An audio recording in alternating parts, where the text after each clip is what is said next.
So good evening, all the Rotarians and peace lovers. I'm Jim Alderman, the chair of the District 5450 Peace Committee that sponsors this event. You know, there are so many people. There's probably no one more timely than Sam Daley-Harris. Sam is the activator's activist. His book on reclaiming our democracy is a wonderful how-to guide. And the last chapter, and Barbara, chapter 21, I think you said, has 13 principles of action that has case studies that talks about the efficacy of and its value. An author of many critical books, Sam is one who is action-oriented and of making a difference. Sam, we are so happy to have you with us tonight. Please help me welcome our presenter, Sam Daley-Harris. Thank you. Great. Thank you so much. I'm so grateful to Jim, my good friend Barbara, and everyone else who's joined this call. Um, uh, it's so important that we find ways to work together and make a difference. So I'm going to do a bit of the presentation like this, and then I'm going to go to slides. Just after the election a year ago, November 2024, I sent an email to hundreds of journalists, and I want to read a little excerpt from the email. For many Americans, the November 2024 election delivered exhaustion and divisiveness. After the election, Tom Nichols wrote in The Atlantic, Americans must stay engaged and make their voices heard at every turn. Liz Cheney tweeted, citizens across the country must be the guardrails of democracy, but most Americans still wonder how and even if they can make a difference between elections. What are the options? Protesting? Critically important, but we need people going inside too. Number two, signing email petitions, which only 3% of Congress says makes a big difference. Just gestures. Taking a nap until the next election, sadly, the preferred choice for many. But few in your audience, I wrote the journalist, know about number four, transformational advocacy, which helps you change an issue and changes you in the process. This book includes stories of people who met with elected officials on the other side of their issue. People like Ellie Sparks, who went from experiencing what she called climate trauma to experiencing what she called sacred and profound after meeting with members of Congress. And Lisa Jordan, who after meeting with congressional offices in Washington, D.C., said, this work is the best medicine for when you're feeling hopeless or have sleepless nights. It's the best way to avoid despair. Both Ellie and Lisa were talking about their experience with transformational advocacy, the focus of this presentation. In my remarks, I'll provide a powerful way to make a difference and heal our democracy in the process. It's not the only solution needed, but it's one essential missing piece, citizens awakening to their power. So now I'm going to actually take a moment and tell my story of self. Now, the story of self was developed by Harvard professor Marshall Gans, and it basically asks, what happened in your life and what decisions did you make that got you to your commitment? So when I tell my story of self, I ask you to think about yours. What happened in your life and what decisions did you make that got you to your own commitment and to this call, for example? Here's mine. I have a bachelor's degree and a master's degree in music, and I played percussion instruments in the Miami Philharmonic Orchestra for 12 years and taught high school music. And 45 years ago, I founded the Anti-Poverty Lobby Results. And a lot of times I'm asked, music, poverty lobby, what's the connection? And when I look back in my life, there's certain experiences that start pointing me in a different direction. The death of a friend around high school graduation in 1964 and the assassination of US Senator Robert Kennedy around college graduation in 1968 got me to asking the questions of purpose. Why am I here? What am I here to do? What's my purpose? 9 years later, it's now 1977, I'm invited to a presentation on ending world hunger put on by the Hunger Project. And I go to this event thinking, well, hunger's inevitable. What do I know? I'm a musician. I mean, I'm thinking it's inevitable because there must be no solutions. Again, what do I know? Because if there were solutions, somebody would have done something by now. But I go to this event and it's obvious right away there's no mystery to growing food, clean water, basic health, literacy. I'm not hopeless about the perceived lack of solutions. I'm hopeless about human nature. People will just never get around to doing the things that can be done. But there's one human nature I have some control over, my own, and my questions. Why am I here? What am I here to do? So I get involved in a big way. This is the end of the story. In 1978 and 1979, I spoke to 7,000 high school students, classroom by classroom, on ending world hunger. And before I went into the first classroom, I read some statements from Jimmy Carter's Commission on World Hunger calling for the political will to end hunger. So I asked 7,000 high school students, what's the name of your member of Congress? I don't want to know if you wrote them. I don't want to know if you, just the name. Out of 7,000 students asked, 200, fewer than 3%, could tell me the name of their member of Congress.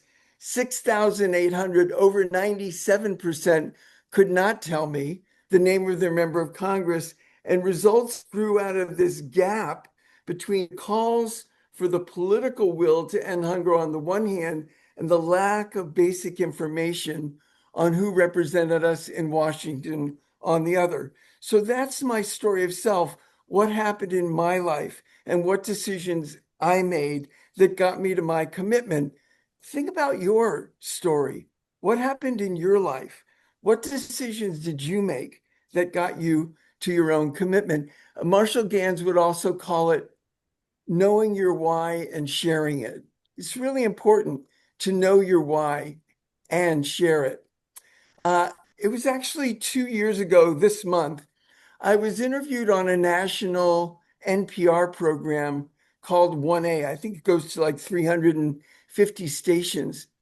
And I was really moved by how vulnerable the host was in this question. This is question number 2. He said, the passive nature to our politics today, you can feel beat down by it. He said, I mean, this is my career and I feel beat down by it. I don't participate the same way others do because I'm a political journalist, but I do have to pay attention. It's a grind. It's a grind, Sam. I mean, I know you know that. What am I feeling? What is the way out of that? End of quote. I was really blown away by how vulnerable he was in front of a national, it's a grind. It's a grind in front of a national audience. The first thing I said was, Apollo astronaut Rusty Schweickart said, we aren't passengers on Spaceship Earth. We're the crew. Well, are we? And if we're crew, how does crew operate? The second thing I said was futurist and climate activist Alex Steffens said, in fact, these days, cynicism is obedience. Yeah, if I'm cynical, I'm obedient to the way things are. I'm not going to do anything about it. Why would I if nothing I do makes a difference? The main focus of this presentation is transformational advocacy, not transactional advocacy. Sign the petition, transaction complete, but transformational advocacy, where you're trained, encouraged, and succeed at doing things as an advocate you never thought you could do, like meet with a member of Congress and bring them on board to your issue. And when you do those things, you see yourself differently. You see yourself in a new light. That's the transformation in how you see yourself. So now I'm going to go to full screen if I can. And I'm going to, share my slides with you. And this will take me a moment. Uh, there it is. And let's see. Okay, great. Hopefully you can see that full Yeah. screen. It's good. Dur- You're good. okay, good. During Q&A, not now, but at the end, during the question and answer period, I'm going to put a sign-up sheet in chat.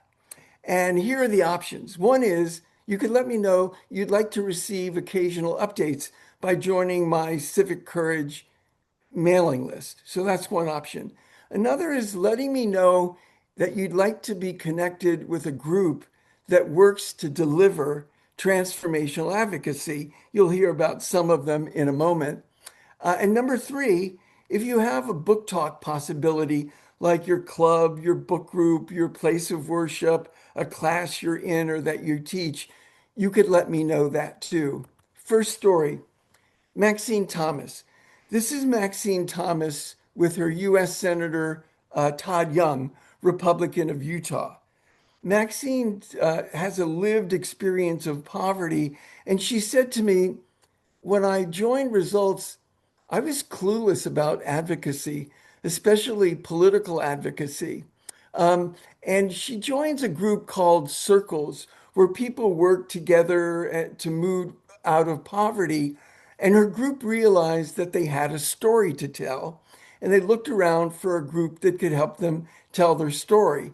And they found Results. Maxine eventually gets a scholarship and borrows luggage and goes to the Results conference in Washington, D.C. And the night before her first ever meetings with her members of Congress, she learns that the Earned Income Tax Credit is about to expire. The Earned Income Tax Credit provided $3,100 to a low-income working family in 2022. So this is Maxine speaking from the book. I've transcribed what she said to these slides. Quote, the first congressional meeting on Lobby Day was with Senator Dan Coates, Republican of Indiana, and brought new ahas. He was there for the entire meeting. I can still feel it. I was a ball of emotions. It felt like an out-of-body experience. I was processing being in DC, and now I'm in an exclusive meeting. We're all dressed up. It was high level. The volunteers were polished and sharp, but I was scared. Now that's most people at their first ever meeting, but I was scared and worried whether I would say the right thing. I think it was Lisa who asked me, would you like to say anything? I thanked the senator and said, I learned last night why I'm here. I didn't know I could come here from Indianapolis to talk to you, someone who represents us and can help us. I can't imagine what will happen if the Earned Income Tax Credit is taken away from families like mine. I'm able to take a deep breath and catch up on my bills because of the Earned Income Tax Credit. I look forward to tax time because that's the only time I can handle my financial burden. I like to take my kids to the mall to buy shoes without worrying if it'll take away from other bills. Senator Coates straightened himself up and said, wow, this has been emotional. Results, you do a good job of training people. Where did you find her? And then he thanked me. That was the year he retired. He was very connected, even though the Earned Income Tax Credit wasn't on his radar. He acknowledged my voice and thanked me for being there. End of quote. After a full day of congressional meetings, Maxine said, I was euphoric. I was on this high and felt I was part of something revolutionary. From I was clueless to I was euphoric. That is transformational advocacy. So, how do you find an organization that's working to deliver transformational advocacy? I've simplified it to three things. One, Recruitment and community building. Recruitment. The organization brings people in not to build an e-blast list, but to put them into local chapters so they're not working alone. And then community building. The organization, for example, has a whole of organization webinar with guest speakers, Q&A, and uh, inspiration. I have to just say, last night I joined the Friends Committee on National Legislation, the FCNL Quaker group that works on peace issues. I joined their webinar last night, listening in. There were 330 people on their monthly webinar last night. So recruitment and community building, too. Training. How do you get the meeting with the elected official? How do you plan for the meeting? What do you ask for in the meeting? How do you write a letter to the editor too? Training. The organization provides 3 breakthroughs. They encourage their members to move out of their comfort zone because confidence grows, transformation happens when you're encouraged and supported in doing things you thought you couldn't do and succeed in doing them. And in the book, there's this drawing with a small circle on one side labeled your comfort zone, and then a much larger circle labeled where the magic happens. So you're looking for an organization that won't kick you out, but encourage you out of your comfort zone over to where the magic happens. So transformational advocacy can change people, but does it change an issue? Over the last 42 years, results volunteers have played a lead advocacy role in a nearly 66% decline in global child deaths, saving almost 10 million young lives a year compared to the 1980s. When results started lobbying in 1984, in the early 80s, UNICEF, the UN Children's Fund, was reporting that 40,000 children around the world were dying every day from preventable things like measles, coupled with malnutrition. By the early 2020s, that had fallen by 66% to 13,100 a day. Here's evidence that Results' efforts played a key advocacy role in this nearly 66% decline in global child deaths. After Results, volunteers generated 90 newspaper editorials in 1986 supporting a tripling of the Child Survival Fund.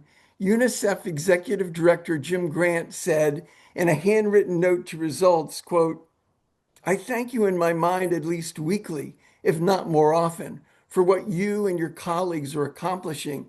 But I thought I should do it at least once this year in writing. 27 years later, in a New York Times interview in 2013, former UNICEF Deputy Executive Director Kul Gautam said, quote, to a great extent, it was because of the receptivity created by Results that the US funding for child survival increased so dramatically, and that led many other countries to come on board. 9 years later, in 2022, Peter Sands, the executive director of the Global Fund to Fight AIDS, Tuberculosis, and Malaria, said this on a Results national webinar, quote, I know how powerful your voices are and your efforts are. We see that in the way you go up on Capitol Hill and talk to people from both sides of the aisle. They're hearing from across North America that you care about this. This is one of the most powerful ways in which America leads the world. Imagine being part of an organization that's played a lead advocacy role in what has amounted to a 66% decline in global child deaths over the last 40 years. Then Elon Musk, Donald Trump, and Marco Rubio entered with their demolition derby to global health programs. But there's a glimmer of help. There's a glimmer of hope. Sorry. Last year, maternal and child health was funded at $915 million. For this year, President Trump proposed a 92% cut to $85 million. But in July, the House, not the Democrats, the House Appropriations Committee appropriated the full $915 million. Now, it needs to go to the Senate and be enacted in a continuing resolution, but there is that glimmer of hope. Next story. In 2019, President Bush, going back to his first term, I'm doing this story because of a photo, and I'm going to update it when these new figures start becoming finalized. President Bush in 2019 called for a 29% cut to the Global Fund to fight AIDS, tuberculosis, and malaria after it had saved 38 million lives since its launch in 2002. It was time for the Global Fund's 3-year replenishment of funding, and other countries would likely follow the US lead. Now, in 2019, hardly anybody knew about the president's call for a 29% cut. And if they did, they'd probably throw up their hands. It's, what can you do? You can't fight City Hall. The people I know roll up their sleeves and got to work. And they got hundreds of volunteers, got hundreds of members of Congress, Republicans and Democrats, to co-sponsor resolutions and sign letters to the Secretary of State and House and Senate appropriators, all in support of the Global Fund. So, what do these revolutionary volunteer advocates look like? Now, if you're in gallery view, just look around. This is what they look like. They look like you. And they look like Margaret Smith from Dallas, Texas, with her Senator Ted Cruz. Margaret told me, I learned in results that I hold Senator Cruz's hand with 2 hands and I don't let go until I've finished my laser talk on the Global Fund to fight AIDS, tuberculosis, and malaria.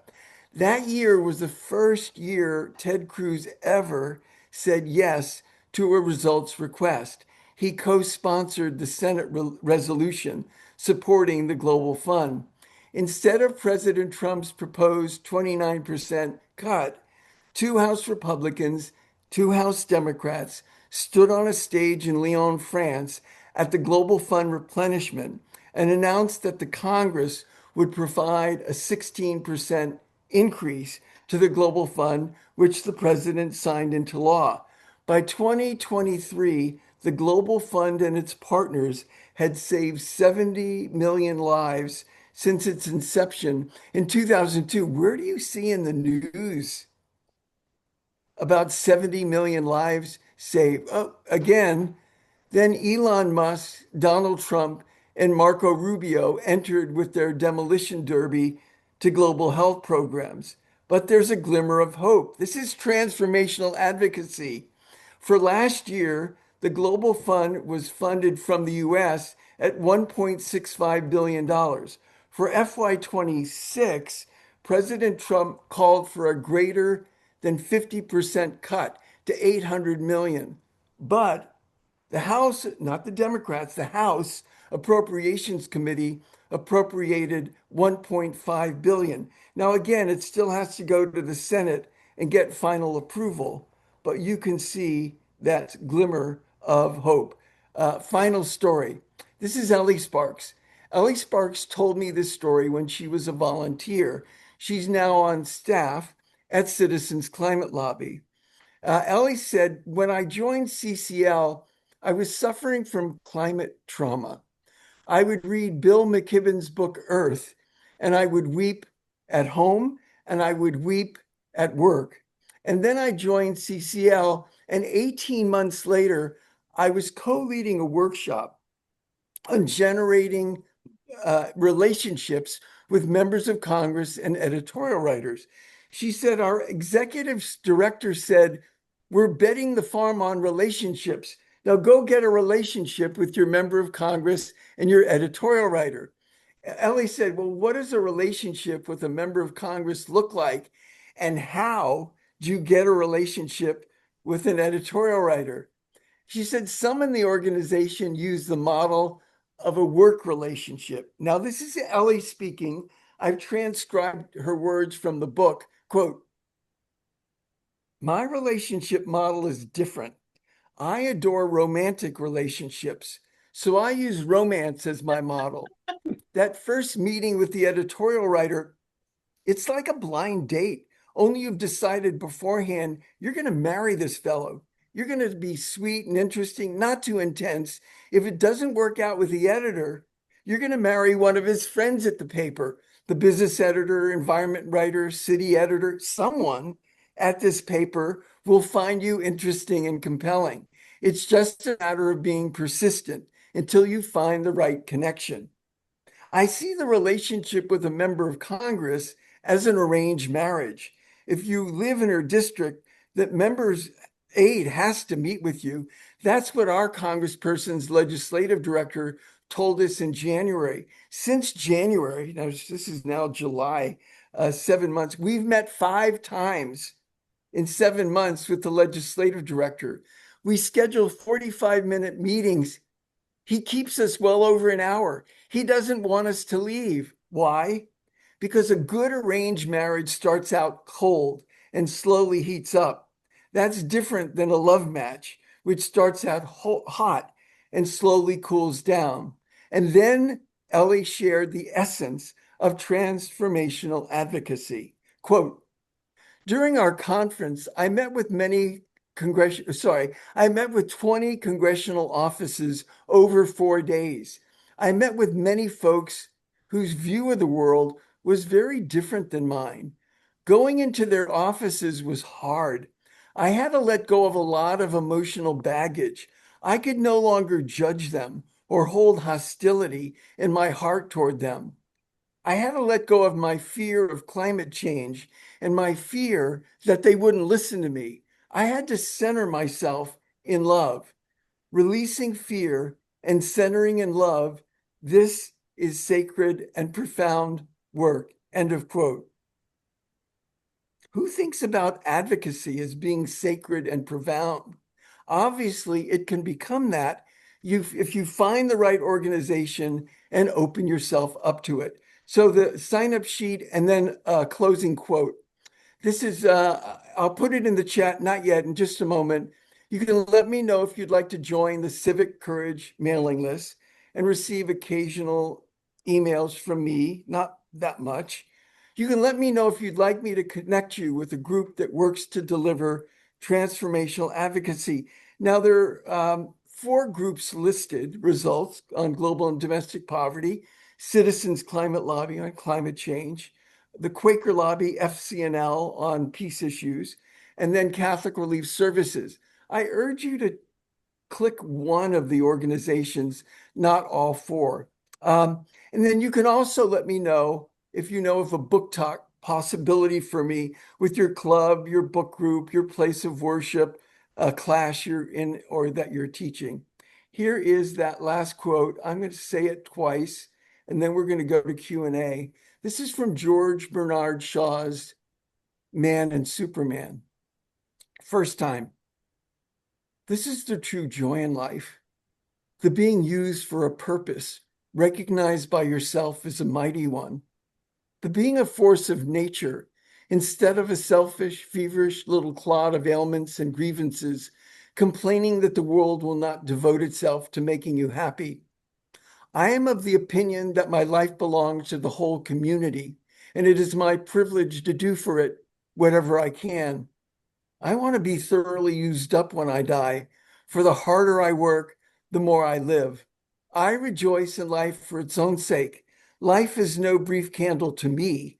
It is a sort of splendid torch, which I've got hold of for the moment, and I want to make it burn as brightly as possible before handing it on to future generations. This is you.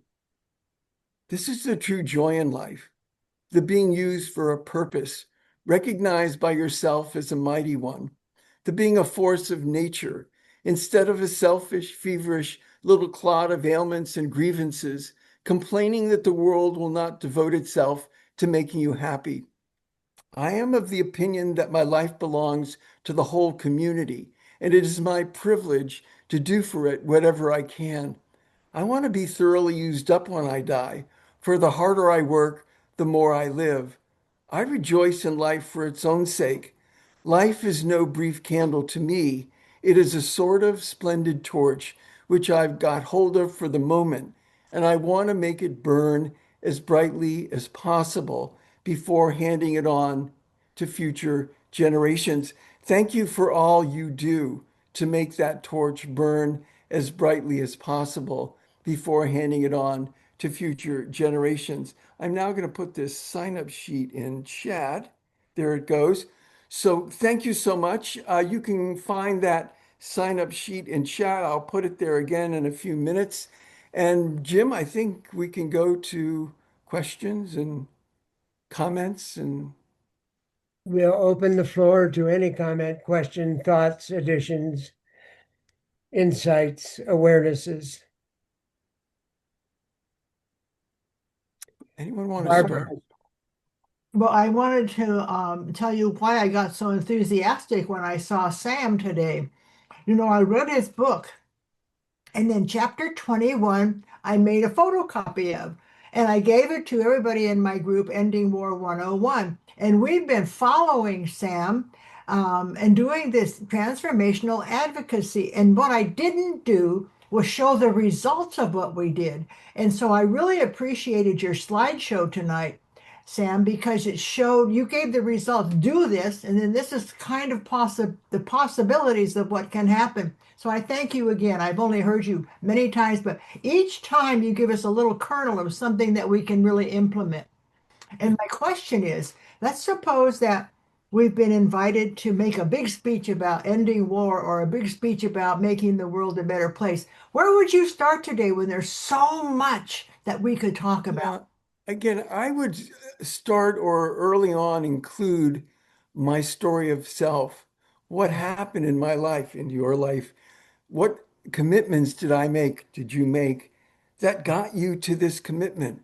Because, and again, if you've not thought about your story of self, if you've not delivered it a lot of times, it might take a few iterations and jogging your memory to come up with it. But I think when you're able to share your why, rather than starting with the facts, oh, and Venezuela, and look what's going to happen in Cuba, and then look what, if you start with that, it's not quite as powerful as if you start with your journey and what moved you and what decisions did you make to be talking to this group or whatever it is that you're doing. So that's a thing that I would begin with. I would also include some quotes that move me and move you and share those with the group. Yes, okay. Are we going to go to Ray and are people going to either do their physical hand or the electronic Well, there's one hand? from Ray. let's do either, but let's go to Ray. Okay. Ray, you want to say where you are? What Pardon, city? what was the question? What what was the question? Oh, let us know where you are. You mean where I live? Yeah. Denver.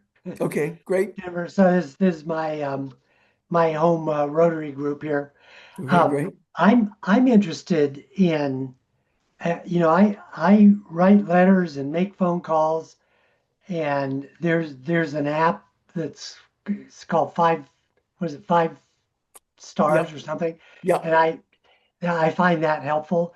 But I find myself always um, feeling like I'm talking to myself because our two senators and my representative for Congress, I find them agreeing with so much of what I Yeah.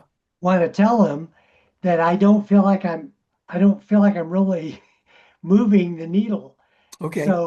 So now I mean I think it's important still, but Yeah. what do you do about that? Well, let me say two things. First, about I write letters and I make phone calls. Great. And I also urge you to link with a group or something that can help you actually not just write them and call them, but meet them and build a relationship with them. So that's one thing. That's that other. Now, the second thing is in results and or certainly in my work, we have a thing called the champion scale. My member is opposed, my member is neutral, my member is a supporter, my member is an advocate, a leader. Most people will tell, well, my member of Congress is a bozo. There's no reason to meet with them. Or no, no, yeah, you want to move them up to neutral. Or they'll say, oh, my member of Congress is a supporter. There's no reason. No, no, no. You want supporters to become advocates and eventually leaders and champions. And so, for example, I'll just give you one example. When I said that President Trump called for a 92% cut to the maternal and child health, and the House Appropriations Committee rejected that and appropriated 915 million, not 85. What was involved in that was that two Republicans and two Democrats led 128 members in the House in signing a letter to the top appropriators on this thing that Trump called for a 92% cut. And the net result, it doesn't always work that way, was that it was, in fact, it ended up to be no cut at all, $915 million. So what I'm getting at is your member of Congress that's so on your side a supporter? And could we get them, I don't know what the issue exactly is, to be an advocate? Like, I'll tell you a story, and we'll go to the next person. I was talking with this group, and they were from New Jersey, and they were meeting with then Congressman Andy Kim. He's now Senator Andy Kim. And they weren't meeting with him. They were meeting with his deputy chief of staff. And the issue was a constitutional amendment to get money out of politics. And he was already a co-sponsor, a supporter, like your guys, Ray. And they asked the deputy chief of staff if the congressman would do a town hall meeting on the bill he's already a sponsor of, he's already a supporter of, which meant if they said yes, he'd have to get up to speed on it. And so he said yes. And the aide called back and said, the congressman will do a town hall meeting and he's going to give your chapter 15 minutes privately before the town hall meeting. And when they got to 15 minutes, they said, thank you so much for doing the town hall meeting. Would you sign an op-ed on Constitution Day on this bill that you already... So they kept pushing him to be an advocate as the town hall meeting, to be an advocate in the op-ed, which was published on Constitution Day. So they didn't just say, well, he's a porter, we're done, we're out of here. No, how can we get him to go a next level? Now, of course, you may say he went that back down. And then they asked him, Ray, does that make sense? Yeah, okay. But again, for me, you have to find a structure of support that's either going to, I don't know, help you come up with these strategies. So next was Tom, am I correct? Tom Gurney. Tom was next, and I'm after Tom.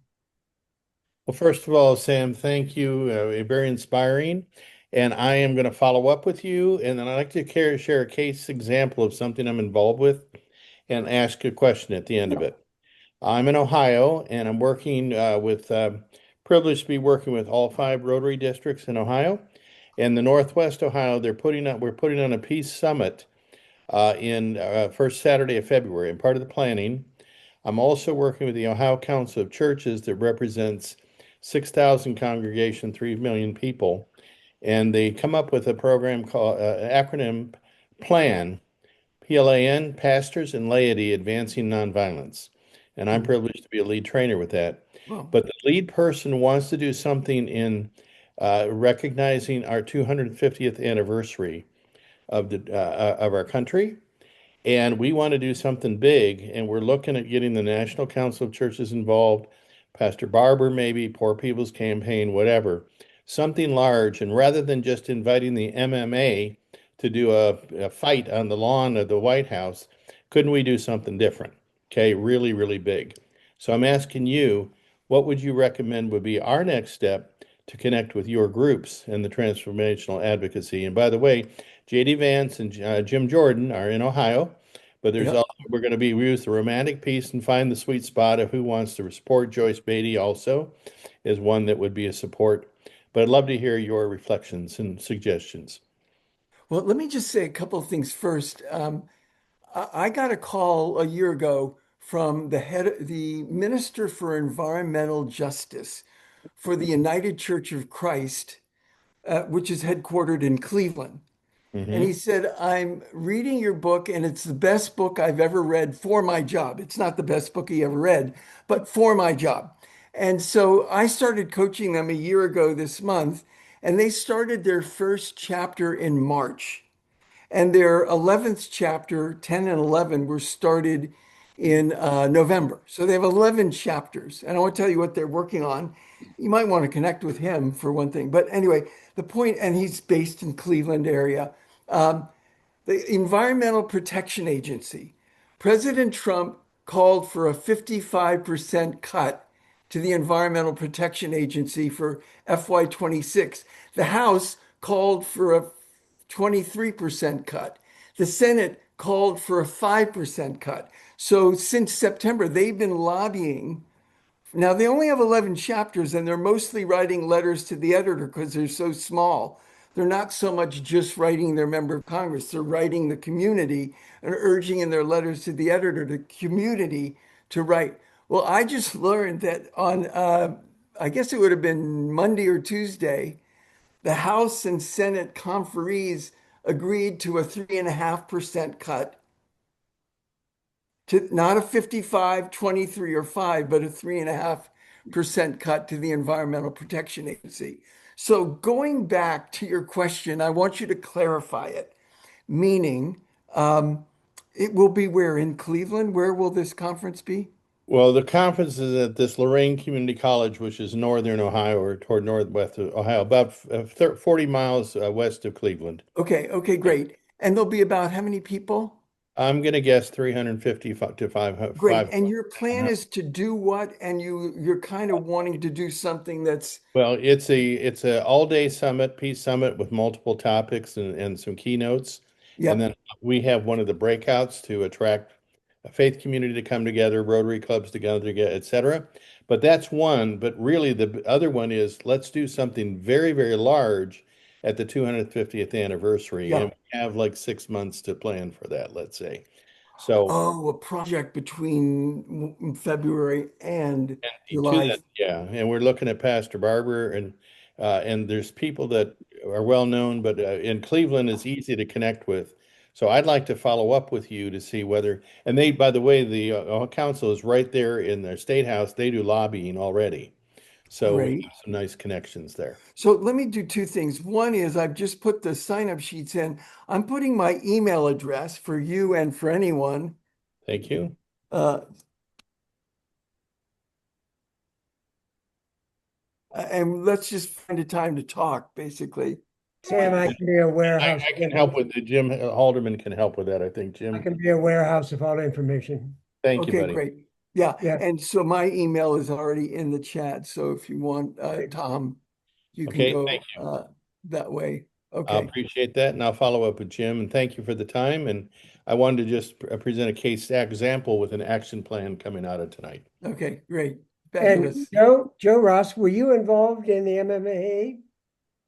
No, I wasn't. I don't think so. Oh, We can hear Yeah, you. we're hearing you. Okay. I don't all think right. so. Thank you. Thank you. We'll talk later. Barbara? Yes, and I have a question. Mine's real simple. You said supporters, advocates, and then what was between the next, what was the next one? Well, it's in the book, and meaning the champion scale, but opposed, neutral, supporter, advocate, leader, Leader champion, word. leader, champion. Okay, that's it. Thank you. Okay. Because I think I forgot that. Thank you so much. Okay. Who else? Joe had a question, but we are never too old to read Simon Sinek's book, Why? Powerful book. Yeah.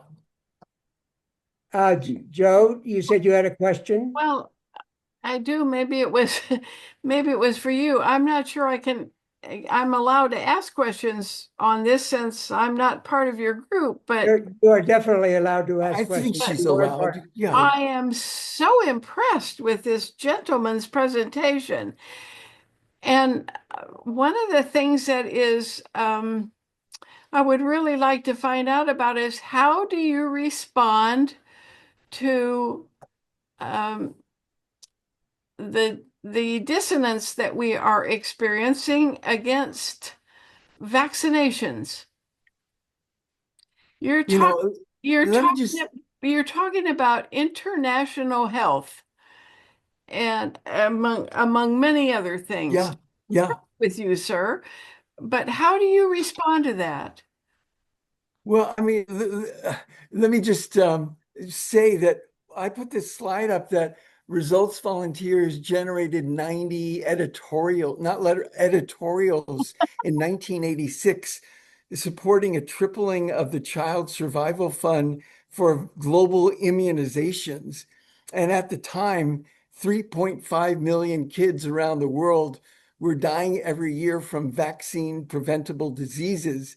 And that's Exactly. fallen to like 700,000. Now it's changed with what Musk and Trump have done. But so it's crystal clear to me. Uh, and so my answer to your question is I founded and now I support, for example, Results, whose volunteers got 128 members of Congress to write the top appropriators on maternal and child health. Consequently, at the House side, they protected it. The Senate's next. They got 160 members of the House to write the top appropriators on the global fund to fight AIDS, tuberculosis, and malaria. And they protected it. I mean, it's a defensive posture at the moment, but it's not like like there's nothing we can do. It's just rolling up our sleeves and getting involved. Let me say this one last thing. 160 members of the House signed a letter to the top appropriators urging robust funding for the global fund to fight AIDS, tuberculosis, and malaria. I would say that zero of the 160 had ever heard of the global fund to fight AIDS, TB, and malaria when they joined Congress. I would And they agree. learned about it from their constituents. And they mostly learned about it from face-to-face meetings with some constituents. And so, does that help, Joe? I live in Missouri. Does that Tell me. explain anything? Yeah, I mean, I know a dazzling advocate in St. Louis. Her name is Cindy Levin, who's been doing this forever on Oh, vaccinations yes. globally and more. I don't know if you're anywhere near, you'd love her. She's extraordinary and, is in the thick of all of this. Uh, uh, what's her book? She had a book called Changing Doctors, well, Changing the World or something, because her kids were young and she was doing I all think this it was the other way advocacy. around, changing the world with changing doctors. Diapers. Yeah. Yeah, Diapers. thank you very much, Yeah. sir. Good. We're very impressed with your presentation. Well, Thank you. thank you. Anyone else? More questions? But I highly recommend that you read his book. It reads like a novel. I mean, each thing flows into in that chapter 21. And I I, I love don't when I don't know if it's still true, but the last I looked, Amazon had the hardback at 76% discount. oh, wow. But I That- love what you said about what happened in your life and what decisions did you make. If you just remember that, like my Mhm. grandfather told me I was going to be a peacemaker. I was 3 years old when World War II ended. My dad said, we're going to go out and join the crowd and honk our horn because we're going to have peace. That changed my life at 3. And all Mhm. my life I've worked for peace. So Yeah. I tell that story, and then how does it make the decisions that I make at 85 to keep going and talk about peace. Yeah. And I see another hand up, David. David Willman. Yeah. Yeah, thanks, Jim and Sam. Great presentation. And what I would like to piggyback on is, like I go to Washington D.C. usually once, maybe twice a year, and to do some lobbying work as well as visit some business, et cetera. So I kind of do full wraparound visits. And this past year was pretty interesting. I went twice, once in March, once in August, and it was like night and day. And when Congress is in session or they're not in session, it's a very interesting time in DC.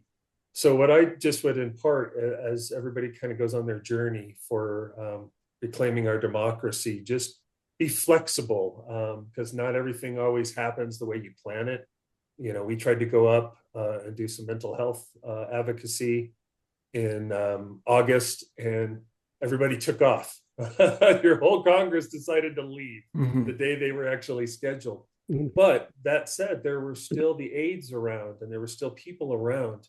And even if your org that you may be with is not doing something, there's always something happening, and you just need to be flexible and you can always piggyback onto it. And just to give you a quick story, in 2024, previous administration, I actually showed up one day to advocate with our mental health group again, here from Colorado, and ran into our Rotary leaders who were doing their Polio Plus advocacy days for like 3 days, including our president and our RI Foundation president, Mark Maloney. And so got to spend, 3 hours going to their constituents that they were trying to gravitate to. And you kind of learn a little bit from that, but just be flexible. I ran into this whole group of farmers from Missouri, Iowa, and Nebraska that were there lobbying. And so you hear their issues, and you're in elevators hearing their issues and then talking to them.